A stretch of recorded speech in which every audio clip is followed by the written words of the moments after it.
last week I shared that I've been thinking a lot about how we talk about mental health in the workplace and how being a mom of twins while running this podcast really opened my eyes. I shared with you that I hit a wall trying to juggle the demands of motherhood, working, keeping up with recordings, and maintaining that work-life balance that I am literally always preaching about. And between the responsibilities of being a working mom and my packed days, my focus was just super scattered. My sleep, frankly, wasn't really great, and I really just felt like I was getting by. And that experience led me to discover this concept of mental wealth, which I shared has completely shifted how I think about workplace wellness. And instead of just managing mental health reactively, mental wealth is about proactively investing in your mental resilience.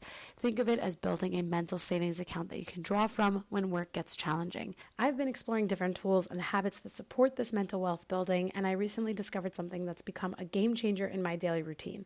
Magic Mind reached out and sent me their mental performance shots and sleep elixir to try, and what caught my attention was how they align with the 5 pillars of mental wealth: sleep, diet, exercise, stress management, and what they call exogenous compounds.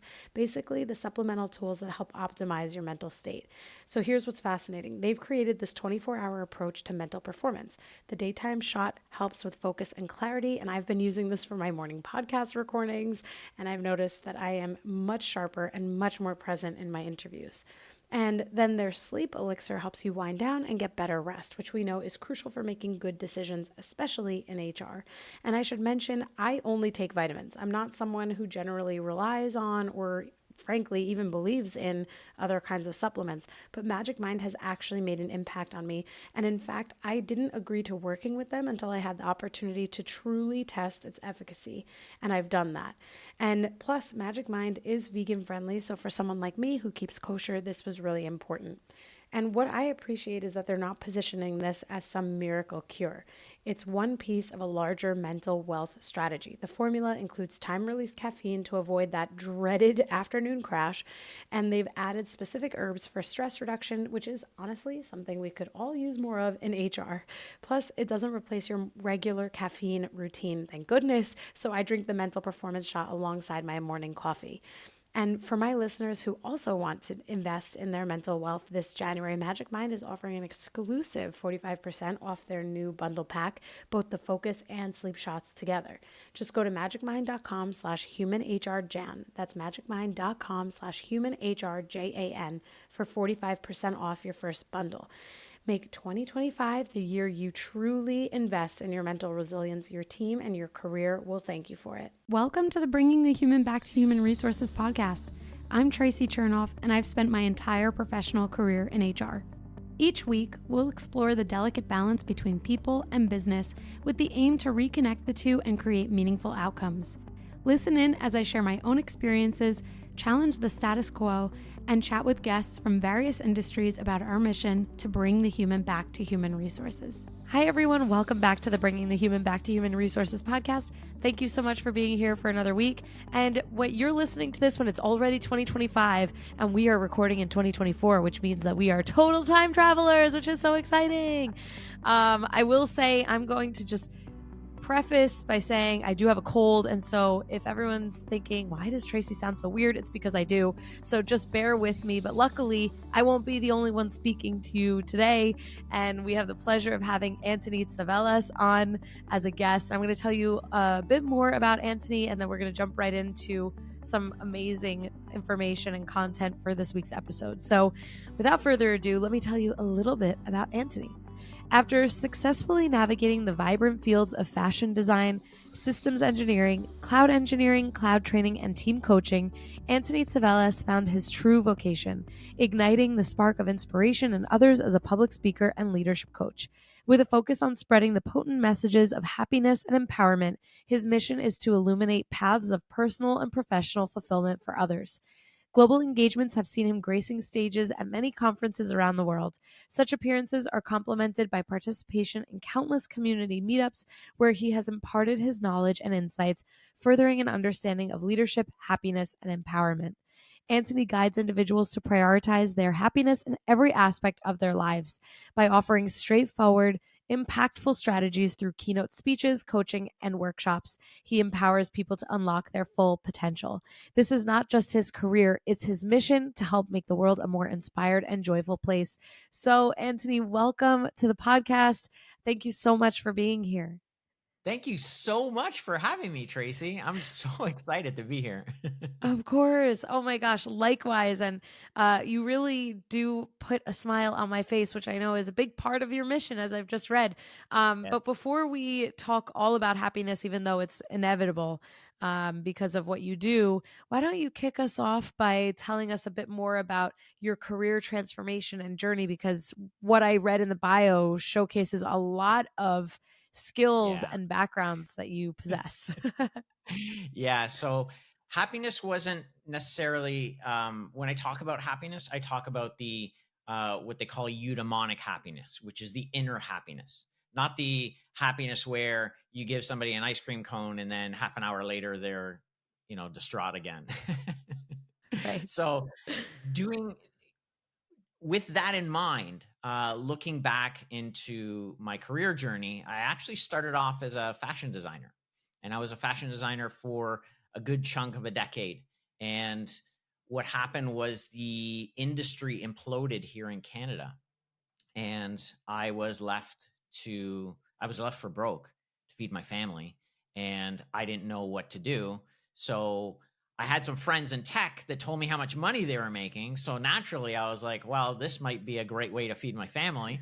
So, so I jumped into tech. I became a systems administrator for approximately 9 years.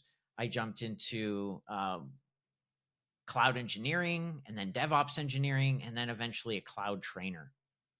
And when I became a cloud trainer, I I ended up wanting to jump back into the people side of things. And that's when I discovered coaching and I started to be a team coach. But during my team coaching, something very interesting happened. And that is a leader had asked me, Antoni, how is it that you're always so happy? What is your secret? And I didn't know what to tell him. I really didn't have an answer. So I started to reflect on what is my recipe for happiness, so to speak.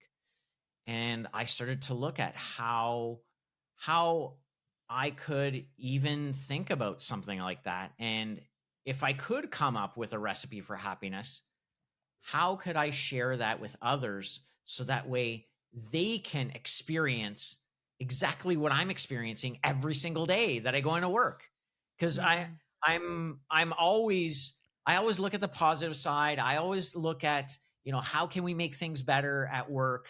And I think you can agree, Tracy, that when we show up happier at work, other people take on that same mindset. They take on that same definitely. emotion, that behavior. Definitely. Yeah. Yeah. So when I started to do that, I started to develop areas where I found that people were focusing on that really drove and fostered happiness. And this is where I came up with my own framework, which That's is amazing. what I call the happiness blueprint. Because naturally, you know, the same thing that makes me happy doesn't necessarily make other people happy. So each person has their own framework, their own recipe for happiness that they can follow in order to foster more happiness, not just in their home life, but in their work life as well. Yeah, that's amazing. I mean, one of the thoughts that I had, even though I already knew this background, your background, when it just dawned on me that you've made a business out of something that really comes naturally to you, which is something we all should hopefully be able to do one day. It's like I think about how I started this podcast. It's like, yeah, like this is what I do every day. And for you, you're like you really figured out how to help people tap into the skills that they have and tap into a way of thinking that can enable them, can empower them, can empower the teams that work for them. I mean, it's pretty cool. I don't know why I didn't think about that before. I'm like, you made a whole business Yeah. out of So your being yourself. And that's there's amazing. actually a story behind that, Tracy. So Uh-huh. when I decided to become a keynote speaker, something had happened, and that was a few months before that, my mother had passed away. And so I spent a lot of Mm. time reflecting on the learnings that she left me, because naturally we want to share the learnings from, the people that we love the most Mhm. to others. And what I found was what was hidden underneath was my purpose. And that was spreading that happiness, that positivity and gratitude. So when I was growing up, my father was very abusive. And how I was able to navigate that was my mother gave me these tools to navigate that chaotic time. And so every day she was telling me, like a mantra, Antoni, you got to be happy about what it is that you do. You got to be grateful for what you have that others do not. And you have to be positive in the face of adversity. And you can get through this.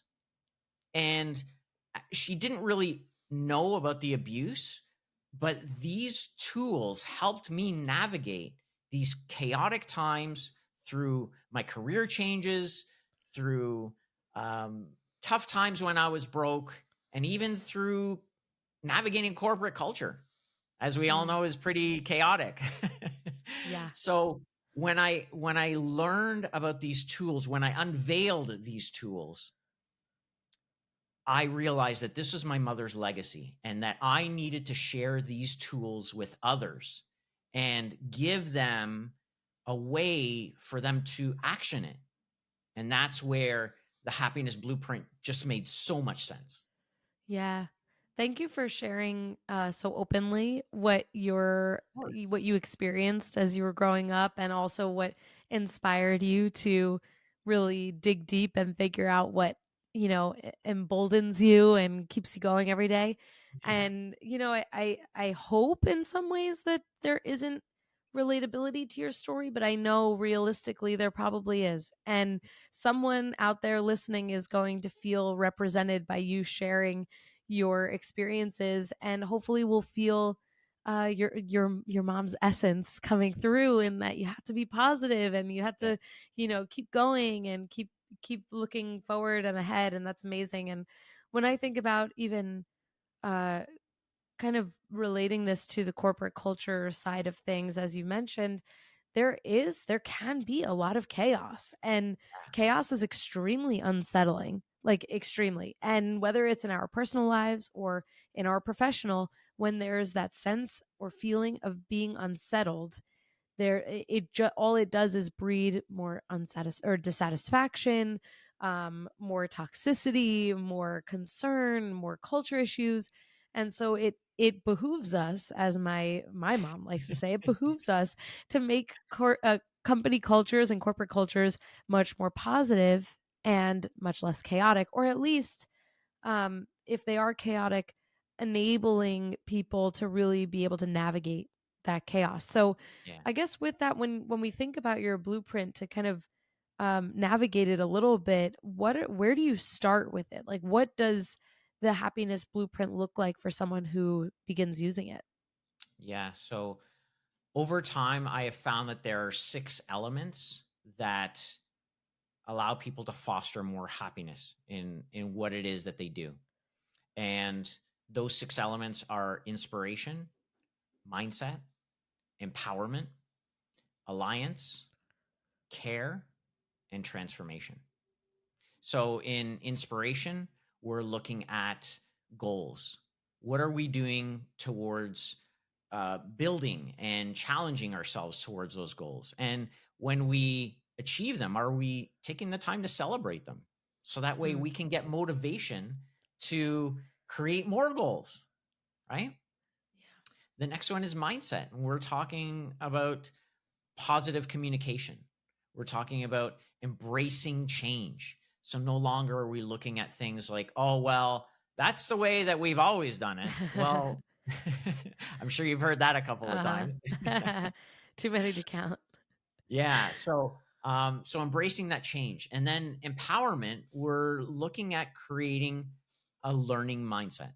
We're looking at empowering others by understanding our own strengths, what we're good at, and why we're not doubling down on it. Because we can't be good at everything. So why not double down on our strengths and leave the rest to others, something that they're good at, or maybe build new strengths, right? Alliance, we're talking about relationships.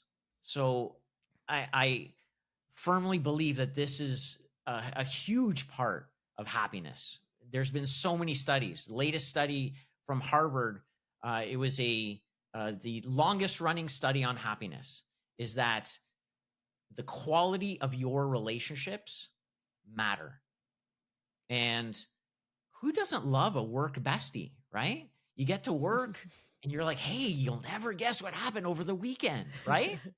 You have that work bestie where you love to chat with them, and over time it doesn't just become a personal relationship, it becomes both a personal and work relationship. Because we spend a third of our time at work, why the heck are we going to show up to just do work? And for those of you listening, I'm doing that in air quotes. Nobody just wants to show up to just do work. Sure, we want to do our work, we want to be fulfilled, but at the same time, we want to do it with people that we enjoy doing it with. Right. Okay, moving on into care. So care, we're talking about the all-time buzzword, psychological safety, right? We want to feel safe enough to talk about the things that matter, to be empathetic with others. There's times where people show up with that toxic positivity. Oh, don't worry about it, Traci. There's a brighter side to this. No, people need to be empathetic and take into consideration other people's feelings, right? Yeah. And this way it opens up the space to not only people voicing their opinions, but it opens up the space for innovation, because now we can fail, and we can fail with grace, right? And finally, transformation is all about measuring and iterating. So we all love to measure things that, where we can do better. And this actually ties into feedback. So instead of expecting feedback, you should always solicit feedback to say, what did I do good? What can I work on and do better on? And then iterate on it. And so putting this all together, you see where you're concentrating on, where your focus is. And although focus may be bigger in one area and smaller in others, it doesn't mean that you're doing bad. It just means that your focus is somewhere else. So now you can see, where are my gaps? So if I'm not building relationships at work, maybe alliance is something that I need to look into. Or if I'm using negative phrases like, oh, well, if so-and-so gets hit by a bus, I'm sure you've heard that a few times. Yeah. So taking out that negative mindset can now bring us space for a more positive mindset. So once you start noticing the gaps, that's where you can start taking action or creating action steps to improve, to bring more happiness and bring more eudaimonic happiness, and feel fulfilled that you're actually doing good and you want to show up to work, and Mondays are no longer mundane. Yeah. Yeah. This is a great point. First of all, I love that there are different ways to look at this. And you kind of talked about it in the sense that if you've noticed a gap in your own experience at work, that can help you obviously, you meaning generally, that can help someone, that can help one to basically figure out where they need to spend more time and focus and energy and attention. And two of the I guess words that stood out to me were alliance and care. Alliance to me is probably the biggest thing that I put emphasis on every day, is this, sense of needing to build trusting relationships in the workplace, especially because it's those trusting relationships that help someone navigate difficult situations. It helps them navigate their careers. It helps them grow. It helps them develop, change, whatever it might be. And I think one of the things that continues to be a thread throughout all of my episodes is this emphasis on building really strong, trusting relationships. Because someone can Yeah, have a lot of relationships in the workplace, they might not all be trusting. So I always like to true. say trusting relationships. You don't want to have empty ones. So I love that alliance is one of those key monikers. And care, you said it, it's a buzzword or buzz phrase, psychological safety. It's true. Yeah, But I love, love, love that you brought it back to innovation, because, and that feeling of being able to make mistakes, because this, I feel like this is probably going to be my theme for 2025, because I've been ooh. talking about it a lot. I know, you heard it here first.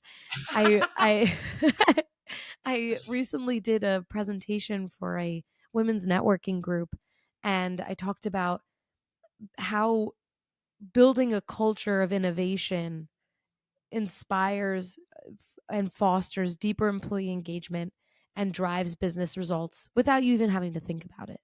Because at Yeah, the end of the day, and it's very, very much on the nose with what you've said and what you've shared from your happiness blueprint, that when people feel safe enough to make mistakes and even fail, that's where progress happens. That's where yeah. innovation pulls through. And it's funny because I don't know if you feel this way. You probably think about this way more than I do. I sometimes I'm like, if someone asked me for an example on from when I failed at something, it would be kind of hard for me to find something, not because I've never failed, because obviously everyone fails at something, but because For sure. I because I've never like really spent a ton of time thinking about my failures. And when I really like confront that within myself, I'm like, I kind of feel like that's because I don't allow myself to fail, but actually failing is a really important part of Absolutely. success, right? I Actually, don't know, it's if you don't yeah, mind, Tracy, I want to take please. this moment to focus on that just for 1 second. Now, there's an exercise that I love to do with others, and that is to write out a failure resume. So, going through all of your jobs, your past history, and writing down the failures that you had in Mhm. those jobs. And when you start sharing those as a team, you see how ridiculous it is because everyone has failed, right? Yeah. Yeah. So when you do that, even with yourself, then you can start to see the positive side. You can start to see, what did I learn from that? Oh my God, that's how I got to this area. That's how I got to this place. I'm gonna have to do this. I'm gonna write my failure resume, and maybe by the time this is out, I'll be able to post it on Instagram or something. Like, here are all the times I failed. It's so important. Like, let's be like even more on the nose about this. Like, the one of the things that sticks out to me in terms of like failure or like fear of failure is that people have an incredible sense of self, right? Like, this is, I've just shared that I almost don't allow myself to go there because of my pride. That's basically what I've just said. Yeah, So ego for if I sure. right, yeah, ego. So if we all like take apart our sense, our, bring deflate our egos just a little bit, we actually will probably manage to drive our careers forward even faster. There's so much in that. Like, when I think about um the beauty that comes with finding, through these alliances, through these trusted relationships, an opportunity to hear feedback, to make changes to our, the way that we work or the way that we act or the way that we do things. It's in those moments where we might not realize it, but there's some semblance of failure, and that's okay. That's not inherently a bad thing. It just means that through that feedback, we have this opportunity to make huge changes or differences in the ways that we work. And I often think about like playing sports in high school, for example, or just like growing Yeah. up. And I was a catcher in softball pretty much my whole life. And Oh, whenever wow. I think about failure, I know, fun fact, right? Whenever I think think about failure, I actually like I it's hard, as I've shared, it's hard for me to figure out or find something from a professional experience, but my mind always goes to my batting average in my sophomore year of high school. It was Wow. miserable, miserable. Also, I mean, Tracy, you also have to look at it as when you accept the things that, you failed at, or, you didn't do so well at, that actually allows you to show up more authentically. True. When you can do that, when everyone on your team can do that, it becomes so beautiful, because now everyone's just showing up as they are. No one's Totally. hiding anything. Totally. Where were you when I was on a sophomore in high school? It took me a whole season to realize nobody actually cares what you're like. No. Just do, just do what you're, just apply your skills and don't worry about what everyone thinks, and just do it. And like I don't know, it's funny because as like I've been reflecting on like growing up a lot recently, and it's like you grow up and you think that everyone is watching you and judging you and thinking about every single thing that you're doing, but actually you are your own worst critic, and Yep, failure is totally okay. exactly. Am I off base with that? Am I right? Yeah. No, no, you're absolutely right. And well, I mean, you also have to look at it as, if you didn't fail, then you wouldn't learn and you wouldn't grow. And Totally. when you don't grow, you die. Yeah, that's true. Like every other plant or living thing. Exactly, exactly. Yeah, yeah, it's a Yeah, really good nobody point. cares about what award you won that day, or, or even if you did win an award and everyone's clapping for you that one day, the next day, no one cares. That's right. Nobody cares. I don't know if you watched Schitt's Creek. It actually Yes, is a Canadian show, right? So you probably did. yeah. I'm in my like third or fourth rewatch at this point, and this phrase of like nobody cares takes me back. This is very nuanced. Takes me back to the episode of where David Rose is getting his license because he let it expire, and he's so freaked out. And Alexis is sitting in the passenger seat, and she's like, "David, nobody cares." And he's like, "What do you mean? Everybody cares." And she's like, "David, nobody cares." Right there. And it pans to he kicks her out of the car, and it pans to the scene where he's on the road test, and the driving instructor in the passenger seat is a DJ and would much rather be doing that because he was on his phone the whole time. And David passed his road test, and he realized nobody actually cares. And so like I realize this is like a little bit facetious, but it's something that like as we grow and as we like swallow our pride, we find more humility, we learn from one another, we practice some additional empathy in the workplace. Like this is where these are the learning moments where we realize like everyone is very concerned with themselves, and all we can do is our best and support those around us to do their best. So that's Yes, another Schitt's exactly. Creek reference for us. So another thing I wanted to point out, Tracy, is that the happiness blueprint doesn't Mm. just work at work. It actually works at home too, like in Oh, your I love personal. that. Yeah. So I when love you that. think about things like inspiration, well, how do you get inspired? I mean, when you set a goal for yourself, whatever the case may be, here, January 1st is coming up, chances are somebody's going to want to lose weight. I want to lose Mm. 10 pounds. Mm-hmm. Mm-hmm. And you get inspired, you get sparked. You're like, yeah, I'm going to do this. Now, a lot of times people fall off, and that's okay. But with a lot of our goals that are very important to us, it drives us, right? So, using the happiness blueprint in a personal capacity can really bring forth a lot of happiness. I love that. And you know what? It's probably, I mean, I'm going out on a limb here and you can totally correct me if you think I'm wrong, but it's probably more important in some ways to get this, down to a Absolutely. science in some ways personally before thinking about the professional, because otherwise it's probably a little bit inauthentic, right? If we're, Yeah. focusing on all of these things like building trusting relationships, finding inspiration, practicing empathy, if we're not going to do those things at home and or for Agreed. ourselves or with the, right? Yeah. Yeah.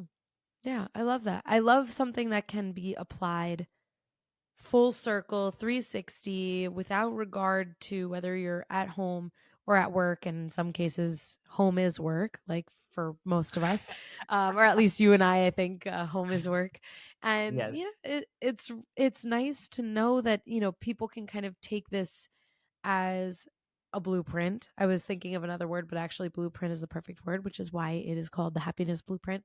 And they can take it and apply it to their lives. So I'm curious, I know we are just about at time here, but I'm curious how you have learned from your own blueprint. Like, have you found throughout your life or throughout your experience as a professional where you kind of had to fill some gaps, or you noticed that you were kind of Absolutely. moving away from one of those mantras? Yeah. So, um, people always ask me, they're like, Antoni, how many times do you go through the happiness blueprint and rate yourself? And for me, I rate myself once a quarter. So I look Mm, at, what am I doing with regards to like feedback? I don't solicit feedback enough, right? mm, Ever since I started my business, I focused less on inspiration. And there came a point where I'm like, why do I feel so blah? It's because I had no goals. I had nothing mm, to motivate me, right? Um, yeah. but where I really shined was relationships. And I've always shined in that element because relationships mean so much to me, right? Mm, Um, but yeah, I do it every quarter just to check on myself to see how I'm doing, where I can work on, what are the gaps, and to make me a happier person. Because if I'm happier, then I show up happier. I show up happier for my family. I show up happier mm, for my friends. Um, Even when I'm up on stage, I show up happier. yeah. That's amazing. So yeah, it's something that I love to do regularly. And Yeah. now that I've understood how it branches off on a personal level, I've Right. also launched a program for leaders so that way they can do it too. Because naturally, the if you're a leader in a company and you have, you support however many teams you support, they're looking at you to be the model. What can I get away with? Hmm. And if you're not showing up as your most happiest self, as your most engaged and fulfilled self, then chances are your team won't be doing the same thing. Totally. It's really so true. There is a lot of observation that happens when Yes. a team is observing their, is looking at their leader. They're, you kind of are in a fishbowl, and there Yep. has it's like, sorry not sorry, but if you didn't know that when signing up for the job, you know it now. Everyone's Yeah. watching, like, just like we said before, nobody cares. Actually, when you become a leader, everybody cares. And you kind of have to uh, model all of the things that you want to see, that you need to see, that you want your team to care about. All, that's that's kind of the stencil for everything, is that person in that role. So that's a great point, and I love to hear that you're helping leaders specifically. I think leadership training and coaching in general tends to be not always like a first thing for Right. companies sometimes to look at, Yeah, exactly. It's like sometimes we gotta start at the leadership level, and then Yes, let it exactly. all trickle down. Trickle down. um Yeah. but Antoni, thank you so much for bringing some happiness and joy to the podcast this week. You. I totally knew this was going to be an amazing conversation, as I really believe it was. And I'd love for you to have a moment here to share with the listeners where they can connect with you, get more information on the Happiness Blueprint for themselves, or even work with you potentially. And everything will be in the show notes too. Yes. So, for those of you who don't know, I live on LinkedIn. So you can always reach me on LinkedIn.